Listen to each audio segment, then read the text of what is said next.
input shaft off from there, and I just grabbed this for a couple of reasons. You can see there's a gear that rides on here that runs the pump mount gears in the input housing of the transmission. You can see the wear to it. But this is the type of orifice plug that Funk puts in all their clutch shafts that you got to look for. It's a little brass plug in there with a small hole drilled in it. They force feed lube oil to that shaft, and that's where it comes out.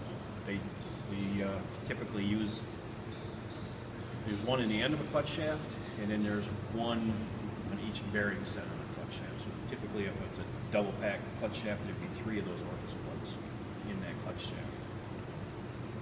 You always want to make sure they're there. We do have a little tool for reinstalling because it's kind of swedged into that bore.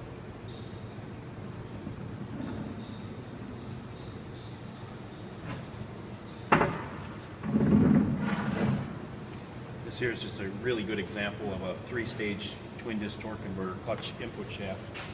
This is where the clutch plate rides. This is a lot of wear. On our remans, if that shaft shows anywhere, we'll replace it because the customer's going to see that. But that's a good example of what the clutch plate will do to that shaft over time.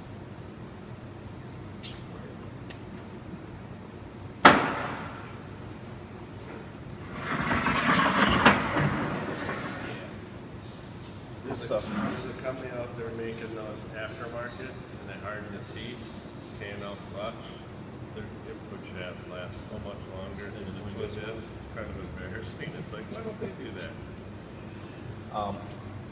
You maybe know a little bit more of the history of this torque converter. This is a brand new torque converter off from a Carrero TLB2 from Herms. Yeah, we had a TLB2 in Oklahoma City. They did a rebuild on it, just a standard, nothing too complex with the rebuild. Sent it back out. It lasted, I think, a week. Customers send the unit back in saying, hey, we have issues with it. And this is kind of what we found. There were some issues we found right away on the pump. As we took the pump apart, we noticed there was some debris in the pump. So what we ended up doing is sending this into Mike on the machine shop to have it cut open, and this is kind of what we found. So between this thrust washer here, which is broken, has a chunk missing, and the other thrust washer on the stator, there should have been like a needle bearing assembly like this in there. This isn't the right one. This is just one that Paul had that's kind of give you an idea of what it looked like. All that was left when we disassembled this, there were a few pieces of the cage stuck in the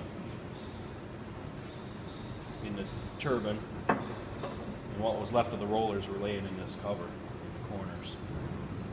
The rest of it got just destroyed flying around inside the torque converter, and a certain amount of it's going to come out, go through the oil cooler, and come back into the transmission again. But originally there would have been a needle bearing similar to that sitting there that failed. So this was a kind of a perfect example. Send the unit back out in the field, customer does the install, and they're pretty confident in their team and their crew to be doing the right thing. But I mean, this is clear evidence that this was a preload situation. Too much stress put on the converter to cause that failure. Again, nothing to do with what we did on the rebuild. Just as we send stuff out, it's up to the customer really to make the proper checks, do the right thing, and follow through with the install. But unfortunately, stuff like this does happen.